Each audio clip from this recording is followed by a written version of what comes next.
नवी मुंबई की धरती तभी पर्यावरण युक्त कहलाएगी जब यहाँ के नागरिक प्लास्टिक के इस्तेमाल पर खुद से रोक लगाएंगे और प्लास्टिक के इसी बढ़ते इस्तेमाल को गंभीरता से लेते हुए शहर को प्लास्टिक मुक्त बनाकर 21वीं सदी के इस शहर को पर्यावरण अनुकूल बनाने के मकसद से नवी मुंबई महानगर पालिका द्वारा अब इस मुहिम को और तेज कर दिया गया है और इसीलिए सामाजिक संस्थाएं, धार्मिक संस्थाएं, जनप्रतिनिधि सहित तमाम नागरिकों ने शहर में जगह जगह अभियान के तहत रास्ते पर पड़े प्लास्टिक को इकट्ठा कर नवी मुंबई महानगर पालिका को सहकार्य करने की कोशिश की।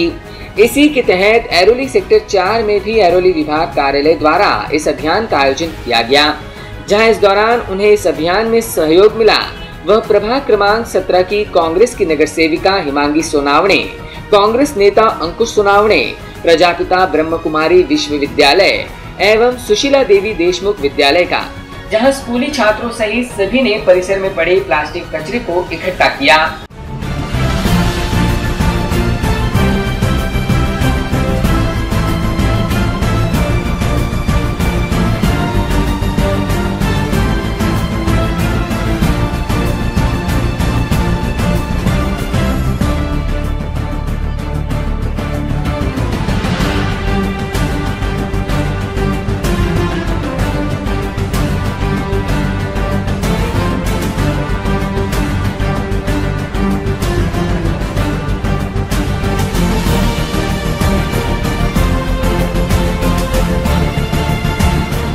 ही जे संकल्पना आहे ही संकल्पना आम्ही ऐरोली सेक्टर 4 प्रभाग क्रमांक 17 मध्ये राबवत आहे आणि ही संकल्पना संपूर्ण नवी मुंबईमध्ये राबत आहे।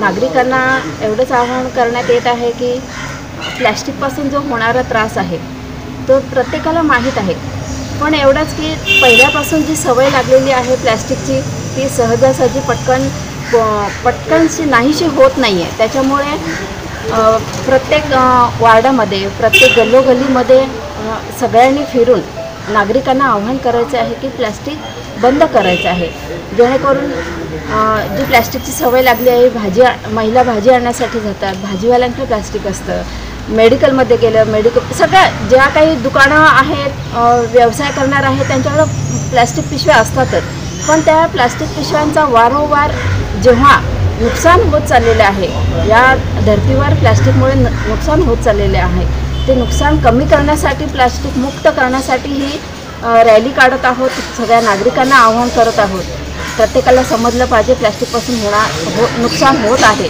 याच्यासाठी आम्ही नागरिकांना आवाहन करत आहोत। या संकल्पनेसाठी, या रॅलीसाठी उपस्थित सर्व आमचे कार्यकर्ते आहेत। ब्रह्मकुमारी दीदींची जे अनुयायी आहेत तेही आहेत, आमचे कार्यकर्ते आहेत, शाळेतील SDB शाळेतील मुलं आहेत, शिक्षक आहेत, महानगरपालिकेचे अधिकारी आहेत, सर्वांनी मिळून जो प्लास्टिक मुक्त रॅली काढलेली आहे याबद्दल मी सगळ्यांना धन्यवाद देते। प्लास्टिक मुक्त मुंबई शहर ही संकल्पना महानगरपालिकेच्या माध्यमातून राबवली जात आहे आणि ह्या माध्यमातून आमच्या प्रभागामध्ये संपूर्ण आम्ही असोसिएशनचे पदाधिकारी असतील, मग आमचे कार्यकर्ते असतील, सामाजिक संस्था असतील, ब्रह्मकुमारीचे दिदी असतील, या सर्वांनी सहभाग घेऊन प्लास्टिक मुक्त संकल्पना ही संपूर्ण 4 मध्ये राबवण्याचा आम्ही जो प्रयत्न केलेला आहे त्याला चांगल्या प्रकारे यश आलेलं आहे। आणि नागरिकांना एकच सांगायचं आहे की आपण आज प्लास्टिकमुळे जो ऱ्हास झालेला आहे आणि प्लास्टिकमुळे जे पर्यावरणाचं नुकसान झालेलं आहे, आरोग्याच्या दृष्टिकोनाने जे हानिकारक आहे ते प्लास्टिक पूर्णपणे मुक्त करणं आज ही काळाची गरज आहे आणि त्या अनुषंगाने आज आम्ही संपूर्ण विभागात प्रभात रॅली काढून प्रत्यक्ष प्लास्टिक उचलून आमचे कार्यकर्ते असतील, सामाजिक संस्था असतील, असोसिएशनचे कार्यकर्ते सर्वजण स्वतः प्लास्टिक उचलून त्या एका गोणीमध्ये जमा करत आहोत। पण आम्ही फक्त घोषणा करत नाही तर प्रत्यक्ष काम करत आहोत। येणाऱ्या काळामध्ये जरी आजची एका दिवसाची रॅली असली तरी प्रत्येक विभागामध्ये जाऊन मिटिंगे घेऊन प्रत्येकाला आम्ही हे प्लास्टिकचं जो होणारे दुष्परिणाम लोकांना समजून सांगणार आहोत आणि जास्तीत जास्त प्लास्टिक मुक्त कसं होईल याकडे आम्ही लक्ष देणार आहोत। ऐसे डॉक्टर मैं बोलना चाहता हूँ कि इससे बहुत सारा दोष होते हैं, ब्रोंकाइटिस होते हैं, अस्थमा, तो और स्त्री रोग जो प्लास्टिक जलाते हैं उससे क्या होता है, स्त्रियों का थैली का तो नुकसान होते हैं। तो बहुत सारा और भी रेस्पिरेटरी डिसीज़ेस है, बहुत सारे डिसीज़ेस होते हैं।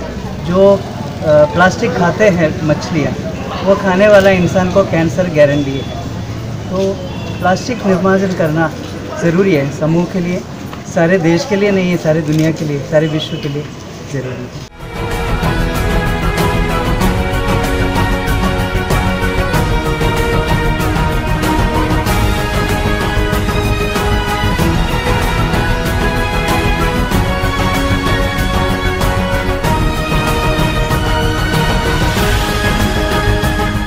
Bureau input EW network.